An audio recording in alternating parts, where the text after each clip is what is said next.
नमस्कार. आज आपण एका खूप महत्त्वाच्या आणि इंटरेस्टिंग विषयावर बोलणार आहोत.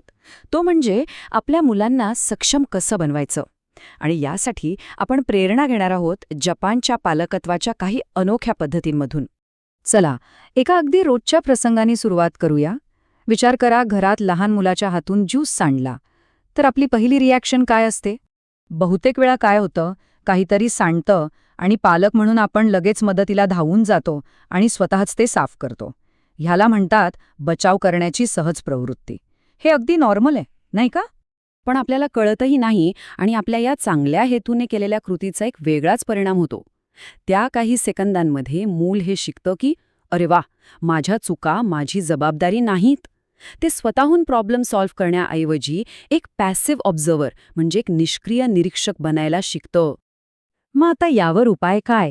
चला तर एका वेगळ्या दृष्टिकोनाबद्दल बोलूया, जो प्रतिक्रियेकडून सक्रियतेकडे म्हणजे रिॲक्टिव्ह होण्याऐवजी प्रोॲक्टिव्ह होण्यावर भर देतो. जपानमध्ये शित्सुके नावाची एक कन्सेप्ट आहे, जी शिस्तीकडे बघण्याचा आपला दृष्टिकोनच बदलून टाकते. आपल्याकडे शिस्त म्हणजे अनेकदा शिक्षा असं मानलं जातं, पण शित्सुकेचा अर्थ आहे शिकवणे किंवा आदर्श ठेवणे. म्हणजे शिक्षा देण्याऐवजी चांगली वागणूक घडवणं. हा खूप मोठा फरक आहे. आता या दोन्ही पद्धतींमधला फरक बघा. एका बाजूला आहे पाश्चात्य पद्धत, जिथे काहीतरी चूक झाल्यावर आपण रिॲक्ट करतो, शिक्षा देतो किंवा उपदेश करतो. आणि दुसऱ्या बाजूला आहे जापानी पद्धत, जी प्रोॲक्टिव्ह आहे. म्हणजे चांगलं वागायचं कसं याचा आधी आदर्श ठेवायचा, सूचना द्यायच्या आणि मग सराव करून घ्यायचा. सतत आग विझवण्यापेक्षा ती लागूच नये याची काळजी घेण्यासारखं आहे हे. तर मग हे शित्सुके प्रत्यक्षात आणायचं कसं?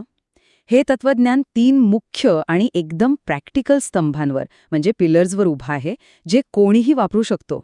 हे 3 स्तंभ आहेत. पहिलं, आपण स्वतः मुलांसमोर एक आदर्श ठेवणं. दुसरं, स्पष्ट नियम बनवणं आणि त्यात सातत्य ठेवणं. आणि तिसरं, चुकांना शिक्षा न मानता त्यातून शिकण्याची एक संधी म्हणून पाहणं. आणि जेव्हा हे तिन्ही एकत्र काम करतात, तेव्हा घरात एक असं वातावरण तयार होतं जिथे मुलांना सुरक्षित वाटतं आणि त्यांना शिकायला मिळतं. आता यामधला जो तिसरा स्तंभ आहे तो खूपच महत्त्वाचा आहे. आणि इथे खूप पॉवरफुल टेक्निक वापरली जाते, ज्यासाठी लागतात फक्त 5 सेकंद. आणि ती टेक्निक आहे फक्त योग्य वेळी थांबणं. याला जपानमध्ये मिमू म्हणतात, म्हणजे काळजीपूर्वक पाहणे. फक्त 5 सेकंद थांबा. बघा त्या 5 सेकंदात काय होतं.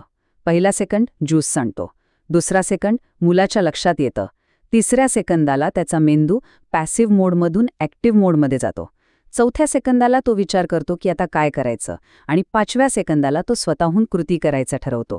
ती 5 सेकंदांची स्पेस देणं खूप महत्त्वाचं आहे. आणि हे वाक्य किती सुंदर आहे.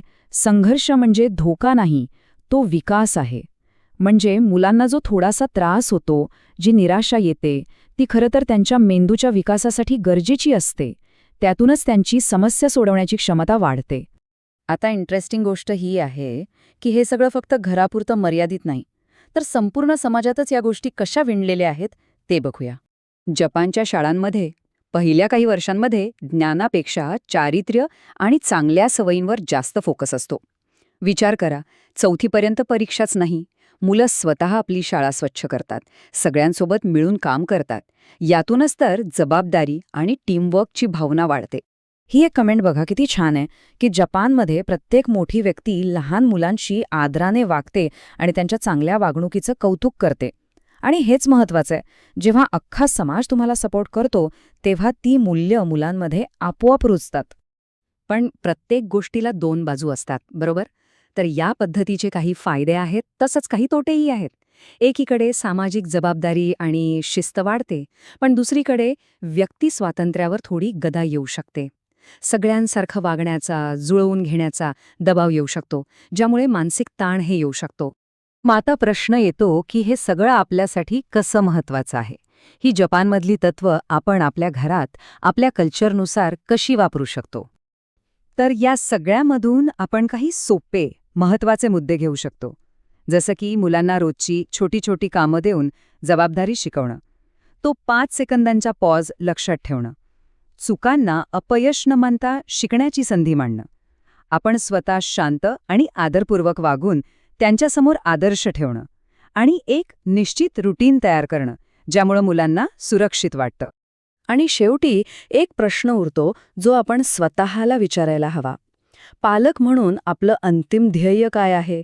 आपण आपल्या मुलांना एक आरामदायी कम्फर्टेबल आयुष्य देण्यासाठी वाढवत आहोत की त्यांना सक्षम आणि आत्मनिर्भर बनवण्यासाठी?